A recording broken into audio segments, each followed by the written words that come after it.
বাটাবুটি আর মশলা ছাড়া কুমড়োর এই রেসিপিটা 5 মিনিটের মধ্যে বানিয়ে ফেলো। আর কুমড়োর এই রেসিপিটা দিয়ে গরম গরম ভাত হলে তো তুমি এক থালা ভাত খেয়ে নিতে পারবে। প্রথমে কুমড়োটাকে ছাড়িয়ে টুকরো করে নিতে হবে, আর তারপর যখন ভাত হবে ভাতের মধ্যে কুমড়োটাকে দিয়ে সিদ্ধ করে তুলে নিতে হবে। তারপর কুমড়োটা ঠান্ডা করে হাত দিয়ে ভালো করে মেখে নিতে হবে। তারপর কড়াইতে তেল দিয়ে শুকনো লঙ্কা, কাঁচা লঙ্কা, 5-6 কোয়া রসুন দিয়ে ভালো করে ভেজে নিতে হবে।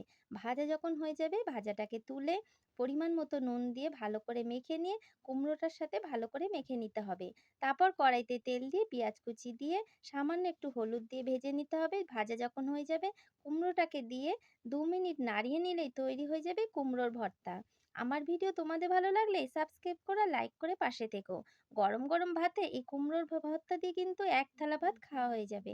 আমার তো বেশ ভালো লেগেছিল। তোমরা তাড়াতাড়ি এই কুমড়োর ভর্তা বানিয়ে ফেলো আর আমাকে কমেন্টে জানাও তোমাদের কেমন লেগেছে।